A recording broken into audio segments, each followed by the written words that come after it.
Welcome to another edition of Dog or Bust. We are back. Curtis Blaydes versus Derrick Lewis this Saturday night, November 28th, right after Thanksgiving. Could not be more of a blessing. I don't know if you're like me, but I'm already dreading December 20th when the UFC takes about a month-long break. We still have 4 fights to go before then, so there's still some money to win. Let's get going, but before we talk about the fights on Saturday, I want to do a quick rewind from last Saturday and show how we kicked a little butt. In the rewind, always good to know where we came from before we know where we're going, which is going to be this Saturday for the Blaydes-Lewis fight. But let's rewind back to UFC 255. For our round 1 pick last week, we had Katlyn Chookagian at plus 220. Loved Katlyn Chookagian all week. Just thought the reach edge that she had, the size edge, you name it, the experience, everything was pointing in her favor. The only thing that I thought that Cynthia Calvillo had was maybe the motivational angle, but that was not the case. Plus 220, Katlyn Chookagian cashed easy. It was a nice little 30-27 victory. Just kept the length, kept the range perfect, and just kind of boxed her up from the outside. I don't think we hit the ground at all in the fight. Maybe Cynthia tried one takedown, but pretty much it was a standard just jab, jab, jab. Didn't even see a lot of power punches. Cynthia, Calvillo just really didn't have much of a shot. It was a great call. Plus 220. I'm going to pat myself on the back. Boom. Great round 1. Okay. With that said, how was round 2? Round 2 went, it wasn't quite as easy as Katlyn Chookagian, but it was Tim Means who ended up taking 30-27 and then I believe 229-28. It's got a little scary in the first round with Mike Perry. Mike Perry had some great groundwork. Took the back of Tim Means in round 1. But even towards the end of round 1, you could already see the tide changing. Tim Means got up, dominated a little bit. One of the judges even scored Tim Means the round, even though Mike Perry had his back. But rounds 2 and 3 were pretty much all Tim Means. Mike Perry battled, but like we said in the video for round 2, Tim Means just owned all the variables. Mike Perry just struggling a little bit with taking maybe his fighting career a little bit serious. And it's showing. It showed first on the scales on Friday, and then again, obviously, it showed in the night of the fight when Tim Means was able to be victorious. Round 3, we went with Brandon Royval. We went always our round 3 bets are just strictly by the numbers. Got a plus 170 on Brandon Royval, which I liked a lot. I still like it if it went again. I think Brandon Royval is special. He's a little young. Maybe he's a year or 2 away, but I definitely think he's somebody that has all those tools. It was a little bit of an unfortunate finish against Brandon Moreno, but if you remember back to the video, I did think Brandon Moreno should absolutely be the favorite of the fight. And he showed it. He looked good. I was a little bit bummed, obviously, about the kind of the freak injury for Brandon Royval with his arm getting knocked out of socket and that fight being forced to stop. I would have liked to see in round 2 and 3 because I think Brandon Royval is always live. But with that said, I'm actually looking way forward to Brandon Moreno versus Deiveson Figueiredo. I think that's going to be a great fight. I've already seen the early lines where it's like minus 260 Deiveson Figueiredo.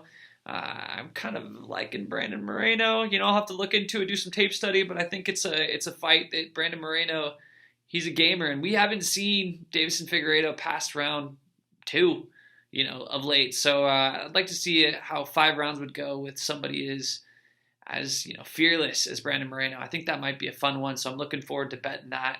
If it goes the way I think it's going right now. Okay? With that said, let's get to Saturday night. Let's get to Curtis Blaydes. Let's get to Derrick Lewis. Let's start it off with round 1.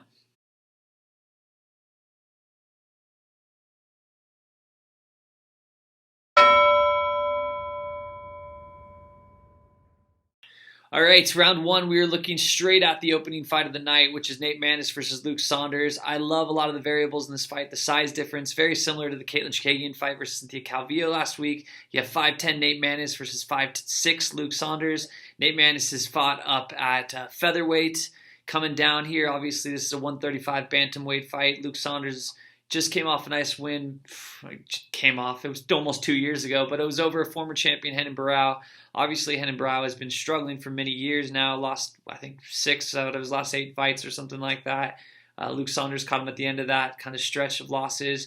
But Nate Maness here, I really think he's going to do a great job of not only wrestling, which is kind of his bread and butter in this fight, but also keeping the fight at range when it's standing. Luke is more of a grinder. He's going to try and get in Nate's face a lot in this fight. There is only a 1-inch reach difference between the two, even though there's a 4-inch on height. But whenever I watch Nate Maness on film, Nate Maness does a great job of keeping distance and keeping range. When he wants to get inside, he's looking to wrestle. He's looking to clinch up and get the fight to the ground. I really like him in this spot. He's a plus 115 dog I'm seeing. The only reason I might hold off for a little bit because I think the number may get up to plus 120, 125. It does seem that people are more on the Luke Saunders side. I do not see it that way. I really think Nate Maness should be the favorite of this fight.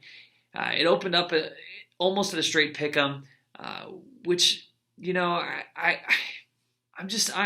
really like Nate Maness in the spot. I think the variables of being the younger fighter, being the fighter that's been more active over the last 2 years, the size difference, a lot of these things are going in his direction. Luke Saunders is smaller. He's been off for a much longer amount of time. I'm like Nate Maness.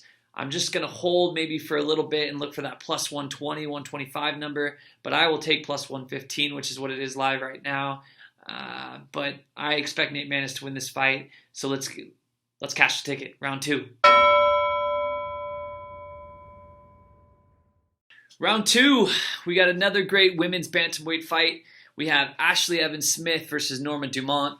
I really like this fight again. I like Norma Dumont's side. You can get her right now at about plus 110.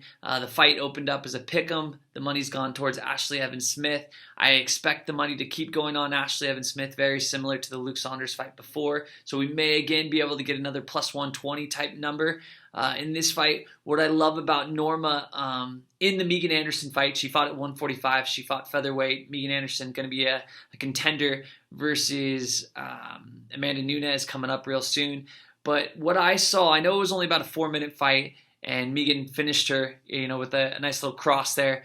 But what I did see from Norma was she had good clinch work. She struggled with Megan's size. Megan is very long, very unique fighter at 145. It was a short notice fight. And I know people were saying, hey, we didn't get to, there's not a lot of great footage on Norma out there. In that 4 minutes, I saw something in Norma that I think will be very important going to this Ashley Evans-Smith fight. I think she can stand with Ashley Evans-Smith. Ashley Evans-Smith is not somebody that's known for her hard striking. I think Norma can beat her up there. I know Ashley likes to grapple a little bit. She's not great with takedowns, though, where I think Norma will be. Norma had the body lock a couple times in that Megan Anderson fight, tried to bring it down. It was the length that she struggled with. Megan did a good job of keeping it standing, but I really liked some of the clinch work from Norma, and I think it's going to pay dividends on Saturday night. I think getting Norma at a plus 110 number is great, but I think it's going to, again, go to plus 120 or so, and with that, I'm on Norma all day long. And what I like about this fight is there's not a lot of great footage out there on Norma, but in that 3-4 minutes, I think you see plenty of good information to see that she can beat Ashley Evans-Smith. There's a lot of tape on Ashley Evans-Smith out there. 6-4 fighter. She's fought some, decent competitors in the bantamweight division. Just came off a loss though at actually 125 at strawweight versus Andrea Lee. A journeyman fighter. I think the edges of motivation, excitement, size. I just like Norma in this fight, and I think she's going to do a great job of mixing up the standing up with the grappling a little bit, and I think she's going to win this fight, 29-28. I could even see it 30-27, but I like her, so let's cash the ticket. Round 3. Ooh, held up 2 fingers. Round 3. All right, round 3. This is always my watch the number bet. Important to know when watching the number. This fight is going to go into a lot of parlays, I'm sure. I know a lot of people are going to be high on this. It's in the main event. People are all over Curtis Blaydes. I'm already seeing this number start to inflate. It's a little crazy to me. I would never, ever, ever, parlay. Hate the parlay. Parlays are terrible odds. Why not just bet once for the guy you want, and then another time with all the money you just put into the first bet, carry it over into the next bet. You'll make more money. Just look at the simple math. But that's not the point. The bigger point here is, Curtis Blaydes, you're going to say by fight night, I'm thinking this could be up to minus 500. It's right around the minus 400 range right now with about a plus 3 on the comeback for Derrick Lewis. There are a lot of variables in this fight with Derrick Lewis. In his last fight, Derrick Lewis, he won. He beat the Russian, beat him, got stuck into some bad spots on the ground, some bad grappling spots, fought his way through it, finished him, as Derrick Lewis is known to do. Curtis Blaydes, obviously, only been finished twice by Francis Ngannou. But I do think that there are some edges that Derrick Lewis has in the mental edge. I know that Curtis Blaydes is very aware of Derrick Lewis's power, and I know that's going to play a factor in this fight. 5 rounds Derrick Lewis has to touch him 1 time, and with these odds currently set, if you multiply, let's say we take Derrick Lewis at plus 300. That means we only have to be successful 1 out of every 4 times to break even. Okay, 1 out of every 4 times to break even on the fight.